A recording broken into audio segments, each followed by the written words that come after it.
Aujourd'hui de bon matin, Vue d'ici vous emmène à Forcalquier dans la boulangerie d'Enzo, jeune apprenti de 25 ans. Il vient tout juste de reprendre cette affaire le 1er décembre dernier et là, il est au fourneau. Être le patron de sa boulangerie, Enzo commence tout juste à en découvrir les défis. Il travaille 7 jours sur 7 et commence souvent à 3 h du matin. Ça va faire 1 mois et 1 semaine. Vous étiez déjà dans la boulangerie avant? Ouais, depuis 5 ans. En qualité d'apprenti plutôt.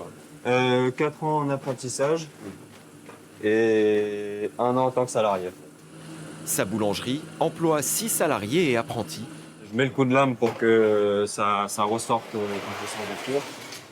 Il vient tout juste de la reprendre à son ancien patron grâce à un dispositif d'accompagnement présent sur la commune. Sans eux, ne serait-ce que l'aide qu'ils apportent au niveau du savoir et aux questions qu'ils répondent et financièrement. C'est sur ces points-là, c'est très important de les apporter.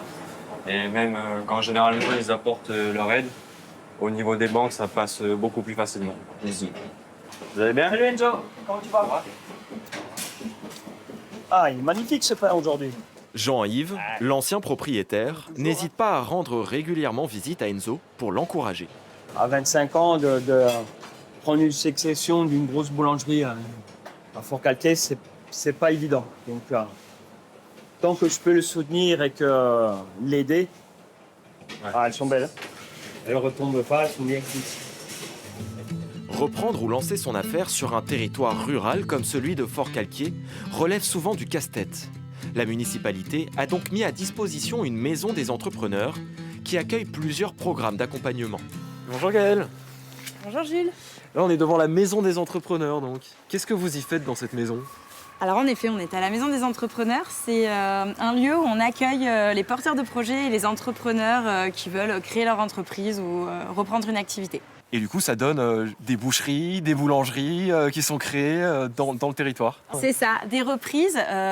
Sur le territoire national, les reprises, c'est un vrai sujet, une vraie problématique en 2026.